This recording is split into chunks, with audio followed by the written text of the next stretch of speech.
Geometry Gurus. Today we're going to take a look at circle proofs.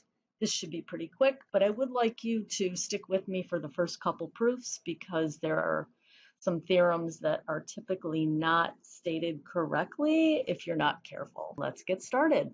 We are on notes, page 9, and the first thing I'd like you to do is really just pause here and try proofs 1 and 2. Now I'll give you a clue.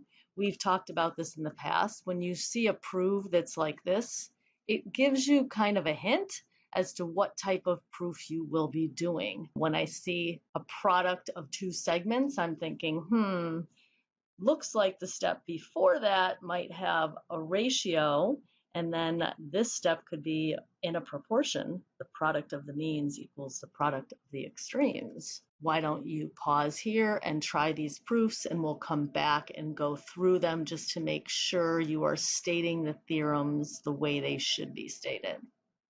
Alrighty, so if we look at the first proof, we are going to use similar triangles in order to prove that corresponding sides are proportional, and then in a proportion, the product of the means equals the product of the extremes. And really these are just little things you need to know for circle theorems, obviously are given.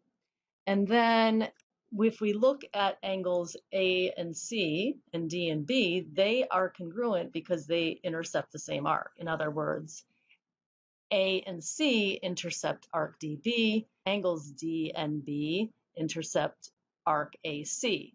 The key here is you must say in a circle. So it's in the same circle, inscribed angles intercepting the same arc are congruent. And basically then we have similar triangles by the angle-angle similarity theorem.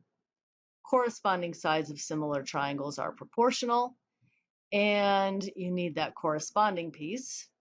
And then in a proportion, the product of the means equals the product of the extremes. So there's a few highlighted items that you may or may not have included, and just take note of those. For the second proof, pretty straightforward. A couple of things you want to take note of here. You can use equal in a circle. Equal chords imply equal corresponding arcs, and you may or may not have converted that over to congruent. If you did, no big deal, but we can work just with equals there. And then arc addition is very similar to angle addition and segment addition postulates. If I add arc AB to arc BD, I get arc AD. The sum of the parts equals the whole. And then we can just move on to substitution.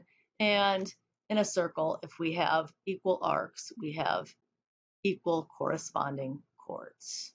QED. I will let you guys finish up the notes. The practice pages 24 through 26 are just repetition of these notes pages. So the practice pages that will apply will be 26A and 26B, and 28A and 28B, where you are proving the chord theorems or segment theorems.